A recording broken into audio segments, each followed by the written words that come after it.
Hello guys, welcome back my YouTube channel story hub. मैं भावना गुप्ता आज फिर से आई हूँ एक नई कहानी के साथ। आप सभी को आज कृष्ण जन्माष्टमी की हार्दिक शुभकामनाएं। आइए कहानी शुरू करते हैं। क्योंकि आज जन्माष्टमी के उपलक्ष्य में कृष्ण जन्म की कथा की शुरुआत करते हैं। कई वर्ष पहले एक राज्य मथुरा नामक स्थान पर एक बहुत ही निर्दयी राजा था जिसका नाम कंस था। वह एक तानाशाह शासक था जो सदैव अपने राज्य में सत्ता बनाए रखना चाहता था।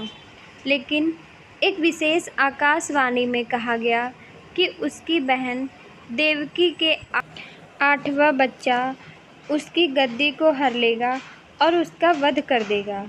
इस आकाशवाणी ने उसे बहुत ज़्यादा डराया। इसलिए राजा कंस ने अपनी बहन देवकी और उनके पति वसुदेव को एक अंधेरी उदास कारागार में बंद कर दिया। उसने सोचा कि इससे आकाशवाणी पूरी ही नहीं होगी। देवकी और वासुदेव भगवान विष्णु की प्रतिमूर्ति को समर्पित किया और उन्हें पता चला कि उनका 8वां बच्चा बहुत विशेष आने वाला था। अपने बच्चे के आने का कारागार में इंतजार कर रहे थे। एक जादुई रात को कुछ अद्भुत एक घटना घटी। यह वह रात थी जिसे भगवान कृष्ण के जन्म की रात कहा जाता है, जिसे जन्माष्टमी कहा जाता है। रात्रि 12 बजे जब देवकी के पास एक सुंदर बालक का जन्म हुआ जिसका नाम कृष्ण था। उसकी त्वचा बरसात के काले बादल की तरह थी और उसकी आंखें रात के आकाश में चमक रही थी। वह थे भगवान विष्णु का 8वां अवतार कृष्ण भगवान। छोटे कृष्ण को राजा से सुरक्षित रखना था। कारागार का दरवाज़ा खुला और सेनापति गहरी नींद में सो गए। ऐसा लग रहा था कि ब्रह्मांड खुद ही मदद कर रहा है।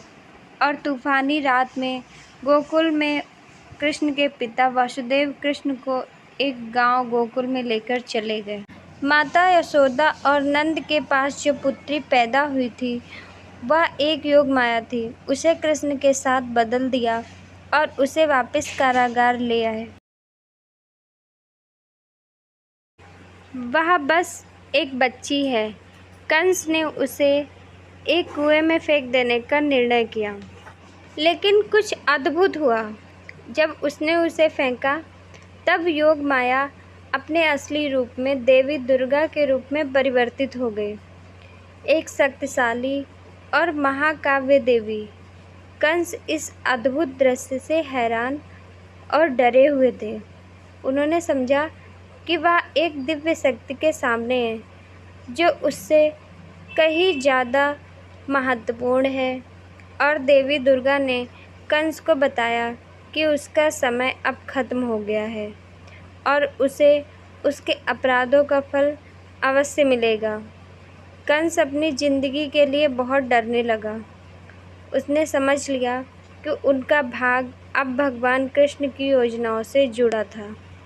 तो इस प्रकार से कृष्ण जन्माष्टमी को मनाते हैं और कृष्ण जन्माष्टमी भगवान कृष्ण के द्वारा कंस पर विजय को प्राप्ति में दिखाया गया है।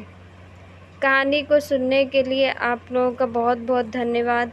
कहानी को ज़्यादा से ज़्यादा लाइक करें, शेयर करें और चैनल को सब्सक्राइब करें। Thank you.